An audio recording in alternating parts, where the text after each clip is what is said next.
Көлік логистика, жасанды интеллект және туризм. Қазақстан мен Кипр әр салада әріптестікті күшейтуге ниетті. Аралда орналасқан мемлекет әсіресе біздің елдегі цифрлық үкімет пен Астана қаржы орталығының қызметіне қызығушылық танытып отыр. Қазақстанға осы елдің басшысы ресми сапармен келді. Жай келмей өзімен бірге ең ірі кәсіпкерлерін ерте келген. Келіссөздер барысында мемлекет басшысы шетелдік бизнеске есігіміз ашық екенін айтты. Астана биылғы жаздың алғашқы қонағын қарсы алды. Никос Христодулидис Қазақстанға табаны тиген бірінші Кипр президенті. Бұған дейін ол осы елдің сыртқы істер министрі ретінде елімізге келген еді. Тәуелсіздік сарайында сарбаздар сап түзеп, мейманға құрмет қошемет көрсетілді. Кипр Еуроодақтың мүшесі, биыл ұйымға төрағалық етіп отыр. Жерорта теңізінің ортасында жердегі жұмаққа бағаланған шағын ғана аралды мекен етеді. Халық саны 1 миллионға жуықтайды. Ірі қаласы Ларнака мен Астана арасында енді ғана тікелей әуе бағыты ашылды.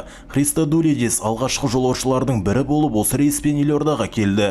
Жоғары деңгейдегі келіссөздердің басты тақырыбы сауда-саттық және инвестиция болды. Қасым-Жомарт Тоқаев елдеріміз арасындағы қарым-қатынасты нығайтуға қосқан үлесі үшін Кипр президентіне бірінші дәрежелі достық орденін табыстады.